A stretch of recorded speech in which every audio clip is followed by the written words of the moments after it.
38 مطالبات جو ہیں وہ مان لیے گئے، جس میں آپ وفاق اور عوامی ایکشن کمیٹی کے درمیان اگر میں یہ کہوں کہ گارنٹر کے طور پر سامنے آئے تو غلط نہیں ہوگا. تو اب وہ گارنٹر جو ہے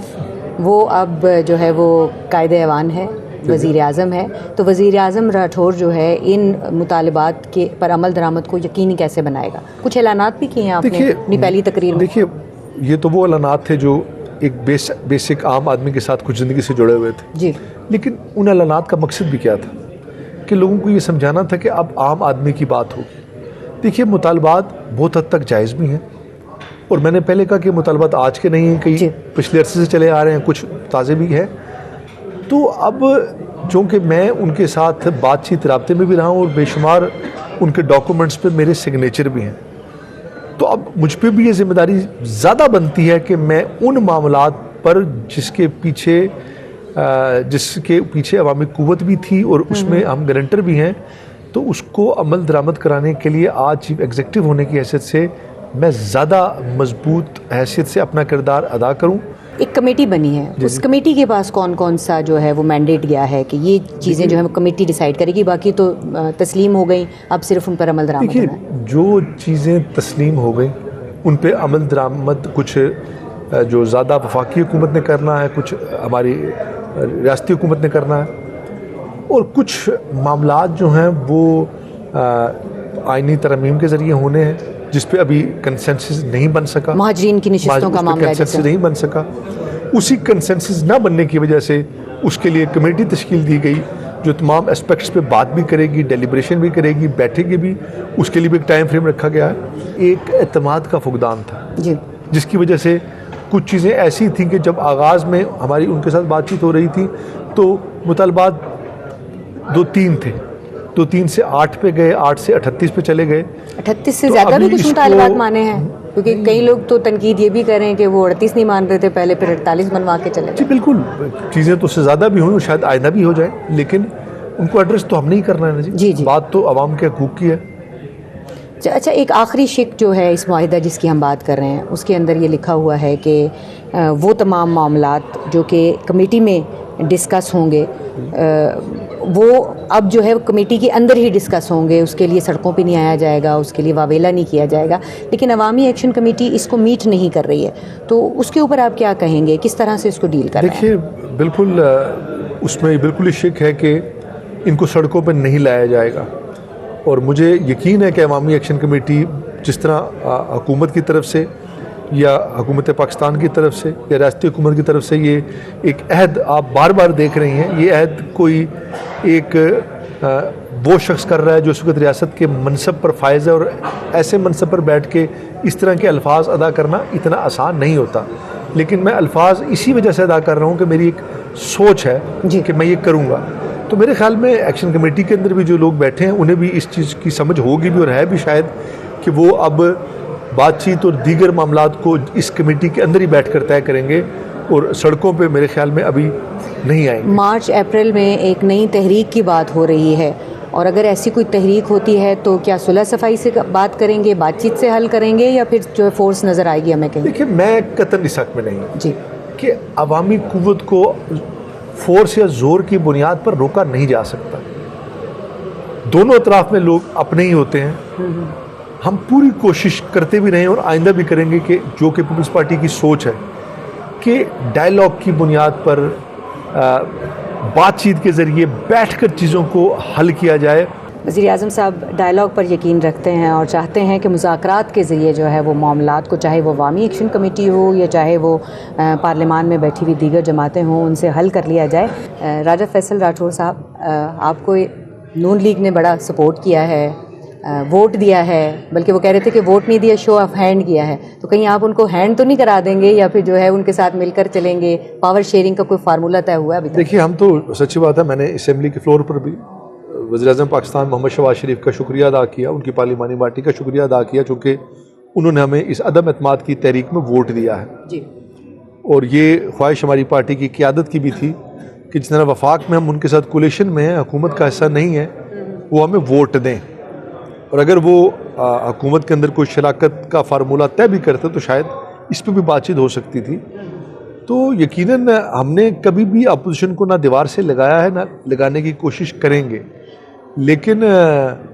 اب چونکہ وہ اپوزیشن بینچوں پہ جا کر بیٹھ گئے ہیں، وہاں بیٹھیں گے تو اپوزیشن کا بہتر کردار انہیں ادا کرنا بھی چاہیے، اور جو حکومت کے اندر رہتے ہوئے اپوزیشن کا جائز معاملات ہیں وہ حل بھی ہوں گے۔ ایک یہ بھی کہا جا رہا ہے کہ اپوزیشن میں نون لیگ بیٹھی ہوگی، حکومت میں جو ہے وہ پاکستان پیپلز پارٹی بیٹھی ہوگی، اور دونوں جو ہیں وہ مل کر، ظاہر ہے ایک دوسرے کے مد مقابل آپ نے الیکشن لڑنا ہے، لیکن چیف الیکشن کمشنر نہیں ہے بہت عرصے سے، تو اس کو آپ مل کے جو ہے وہ تعینات کریں گے، الیکشن فکس کریں گے، مینیج کریں گے، یہ الزامات لگ رہے ہیں۔ دیکھیے سب سے پہلے تو الیکشن کمشنر کی جو تعیناتی ہے وہ پرائم منسٹر نے، اپوزیشن لیڈر نے کرنی ہوتی ہے، نام بھیجنے ہوتے ہیں، اور اس میں یقیناً تاخیر ہوئی جو کہ نہیں ہونی چاہیے تھی۔ اب چونکہ پاکستان پیپلز پارٹی کا وزیر اعظم ہے، حکومت ہے، ہم کوشش کریں گے فوری طور پر الیکشن کمشنر کا تقرر کیا جائے، اور ہمارا مقصد بھی یہی ہے کہ فری اینڈ فیئر الیکشن کرائے جائیں۔ ٹھیک ہے۔ اور جہاں تک بات کی نا میچ فکس کی، کشمیر میں یہ ہو نہیں سکتا۔ یہاں کا جو ایک سیاسی نظام اور لوگوں کا اویئرنیس آپ نے دیکھی ہے وہ کافی مختلف ہے۔ یہاں پر پیپلز پارٹی کا اصل مقابلہ مسلم لیگ نون کے ساتھ ہے، جی ایسے ہی، اور اس کی وجہ سے ہماری جو سیاسی دونوں جماعتیں ہیں یہ سال سے ایک دوسرے کے خلاف الیکشن لڑتی آئی ہیں، تو اس وجہ سے یہاں پر فیلڈ میں کمپرومائز کی کوئی سچویشن نہ بنتی ہے نہ بن پائے گی۔ ہم ایک دوسرے کے خلاف بھرپور قوت کے ساتھ الیکشن لڑیں گے، اور انشاءاللہ مسلم لیگ نون کو ہرا کر پیپلز پارٹی کی دوبارہ حکومت بنائیں گے۔ یعنی یہ عزم جو ہے یہ دکھائی دے رہا ہے۔ تو کوئی بجٹ وغیرہ کے حوالے سے، کیونکہ جب ہماری بات ہوئی چودھری انوار الحق صاحب سے، تو ان کا یہ کہنا تھا کہ میں تو خزانہ بھرا ہوا چھوڑ کے جا رہا ہوں، تو اب وہ کیا خزانہ بھرا ہوا ہے، اور اگر وہ خزانہ بھرا ہوا ہے تو اس میں سے کیا اپوزیشن کو حصہ دیں گے؟ سر دیکھیے، کشمیر کا خزانہ کیا بھرا ہوا ہے، بڑی مشکل سے یہاں پر سیاسی نظام کو چلایا جاتا ہے، آپ کے سامنے ساری سچویشن ہے، لیکن یہ آپ کو یقین دلاتا ہوں کہ جو کچھ بھی اس وقت حکومت کے پاس موجود ہوگا اسے پورے انصاف کے ساتھ اور تمام معاملات کو، چونکہ ہم نے اس سے پہلے اپنی پارٹی کا ایک منشور بھی تیار کیا ہے جسے ابھی ہم نے سامنے نہیں لایا، اس حکومت کے حوالے سے بھی، آئندہ الیکشن کے حوالے سے، کہ ہم وسائل کی تقسیم کا طریقہ کار تھوڑا سا منفرد کریں گے۔ ہم صرف ایم ایل ایز کے ذریعے وسائل کو تقسیم نہیں کریں گے، بلکہ ہم نے ڈسٹرکٹ بورڈز بنانے کا فیصلہ کیا ہے، جس کی بنیاد پر ریاست کے تمام سٹیک ہولڈرز کو، جو کہ نہ صرف ایم ایل ایز ہوں، آپ کا بلدیاتی نظام کے لوگ، آپ کی سول سوسائٹی، ان کے ذریعے سے جو ہے فنڈز کی تقسیم کی جائے گی۔ فارورڈ بلاک کے وہ لوگ جن کو آزاد ارکان کہا گیا اور انہوں نے ووٹ بھی دیا، اب کیا ان کو وزارت شرط کوئی دینے کا ارادہ ہے، یا وہ بیچارے اپنے حلقوں میں کیا منہ لے کر جائیں گے؟ دیکھیے، ہمارے ساتھ جو لوگ آئے ہیں نا وہ پیپلز پارٹی میں شامل ہوئے ہیں جی، اور پیپلز پارٹی نے جن لوگوں کو شامل کیا ہے وہ لوگ کل پاکستان پیپلز پارٹی کے آنے والے وقت میں ٹکٹ ہولڈرز ہیں۔ وجہ یہ کہ آزاد کشمیر کی جو پالیٹکس تھی یا پالیٹکس ہے، اس میں پیپلز پارٹی کے اندر ان لوگوں کے لیے ایک سپیس موجود تھا، تو اس سپیس کو یہ انہوں نے فل اپ کیا ہے، اور یہ انشاءاللہ آ کے آئندہ ہمارے امیدواران ہوں گے تو وزارتیں بھی ملیں گی انہیں۔ وزارتیں ملیں گی، یعنی امید رکھیں، امید پہ دنیا قائم ہے۔ یہ بتائیے گا کہ وقت تھوڑا سا کم ہے، لیکن میں یہ چاہ رہی ہوں کہ آپ ہمیں یہ بتائیں کہ آپ کے والد کی ایک لیگیسی ہے جس کو آج بھی لوگ ڈسکس کرتے ہیں، پھر پیپلز پارٹی کی اپنی ایک لیگیسی ہے، اپنا ایک طرز عمل ہے جس کو آج بھی لوگ ڈسکس کرتے ہیں، اور اس کو سمجھتے ہیں کہ ایک عوام کے ساتھ جو کنیکٹیویٹی ہے اس کو یقینی بنانے کے لیے ضروری ہے۔ تو وزیر اعظم راٹھور صاحب جو ہیں وہ کیا لیگیسی لے کر آئے ہیں اور کیا لیگیسی چھوڑ کر جائیں گے؟ دیکھیے، سب سے پہلے تو یہ کوئی روایتی بات نہیں ہے، میرے والد اکثر یہ کہا کرتے تھے کہ عوام کی خدمت میری سیاست میری عبادت ہے۔ ہم نے انہیں پوری زندگی لوگوں کی خدمت کرتے دیکھا جی، اور اس کے بعد یہ دیکھا کہ دنیا سے جانے کے باوجود اور اقتدار سے اترنے کے باوجود لوگوں کے دلوں میں ان کی محبت قائم و دائم رہی۔ تو ان کی لیگیسی میں سب سے بڑی جو بات مجھے ورثے میں ملی وہ یہ ہے کہ آپ نے مخلوق خدا کی خدمت کرنی ہے۔ یہ اختیارات، یہ معاملات جو کچھ بھی ہیں، یہ عوام اور لوگوں کی فلاح کے لیے ہیں۔ تو میرے خیال میں یہ ایک عوامی سوچ تھی، وہی سوچ کس حد تک میں اس میں کامیاب ہوتا ہوں یہ نہیں اندازہ، لیکن خواہش یہ ہے کہ اس لیگیسی کو عوام کے ساتھ رابطے کے ذریعے میں بحال رکھنے کی کوشش کروں۔ تو باقی لوگوں کا اعتماد آپ نے دیکھ لیا کہ آج پاکستان پیپلز پارٹی پر کس قدر موجود ہے، اور یقیناً اس اعتماد کو بحال رکھنے کی کوشش کی جائے گی۔ آنے والے دنوں میں جو آؤٹ گوئنگ وزیر اعظم ہیں، ظاہر آپ نے کہا کہ ایک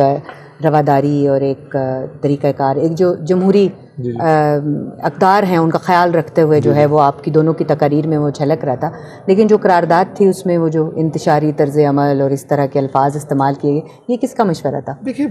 لازمی بات ہے، قرارداد پیش کی گئی، یہ اس میں ایک MLA کے دستخط نہیں تھے بلکہ بے شمار دستخط تھے۔ میری اپنی سوچ ہو سکتی ہے، باقیوں کی اپنی سوچ ہوگی، تو یہ کولیکٹیو وزڈم کے ساتھ قرارداد آئی تھی، تو اس حوالے سے اس لیے اس میں وہ انتشار کا پہلو کیا تھا جس کی وجہ سے یہ لکھنا پڑا؟ دیکھیے میں نے کہا نا، کسی چیز کو کسی انداز سے بھی دیکھا اور سمجھا جا سکتا ہے۔ آج شاید اگر ان چیزوں میں تاخیر نہ ہوتی تو ریاست آج کسی بہتر انداز یا صورتحال میں ہوتی۔ یہ جو لوگ سڑکوں میں نکل آئے، تحریکیں چل گئیں، یہ کہیں نہ کہیں ہماری اس میں یہ نہیں ہم کہہ سکتے کمزوری نہیں تھی، اور کمزوری اب اس کی ذمہ داری اب جس پہ بھی ڈالیں، میں بھی اس کی آنرشپ لینے کو تیار ہوں،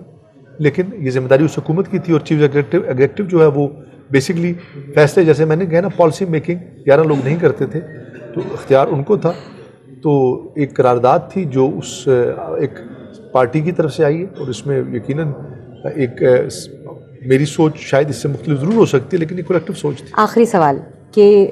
آپ نے خود بھی کہا کہ وہ تحریک جو ہے وہ سڑکوں پر آ گئی اور انہوں نے مطالبات اپنے منوا لیے، اس کو اس تاثر کے ساتھ بھی لیا جا رہا ہے کہ انوار الحق صاحب کا جانا جو ہے وہ ٹھہر گیا صرف عوامی ایکشن کمیٹی کے مطالبات کے نتیجے میں، اور وہ اتنی مضبوط تھی کہ انہوں نے ایک وزیر اعظم کو گھر بھیج دیا۔ تو اب کہیں ایسا تو نہیں ہوگا کہ اس کو تقویت ملے اور ہر تھوڑے دنوں کے بعد جو ہے وہ ایک تحریک شروع ہو اور وہ کہیں ہم اپنے مطالبات منوا لیں گے اور انتشار کے ذریعے، شور شرابے کے ذریعے، اور پھر جو ہے وہ، تو کیا اس کو جو ہے وہ اس کی حوصلہ شکنی نہیں ہونی چاہیے؟ دیکھیے اگر آپ اس کو ڈیل نہ کر پائے تو پھر تو یہ روایت بن جائے گی، مگر آپ اس کو حل نہ کر پائے تو پھر لازمی بات ہے یہی ہوگا۔ دیکھیے جس دن یہ تحریک اپنی تیسری بار جب سڑکوں میں نکلی تھی، اور اس وقت کوئی حکومت کی تبدیلی کا فیصلہ نہیں تھا، انوار صاحب میرے دوست بھی ہیں، میں نے اس دن انہیں فون کر کے کہا تھا کہ اب آپ کو استعفیٰ دے دینا چاہیے۔ اس کی وجہ یہ ہے کہ بات صحیح اور غلط کی تو بات کی بات ہے، ریاست کی ایک رٹ ہوتی ہے، جب وہ رٹ قائم نہ رہے تو یا تو اسے بائی فورس روکا جا سکے یا پھر ڈائلاگ کے ذریعے۔ تو میرے خیال میں بائی فورس میں بھی نقصان ہوا انسانی، اور ڈائلاگ ہمارا اس طرح سے ہم بہتر انداز میں کرنے کے باوجود کامیاب نہیں کر پائے، تو پھر ایک رٹ ختم ہو چکی تھی۔ تو میرے خیال میں جیسا آپ نے پوچھا کہ یہ روایت یقیناً بن سکتی ہے اگر اسی طرح کی سیاست کی گئی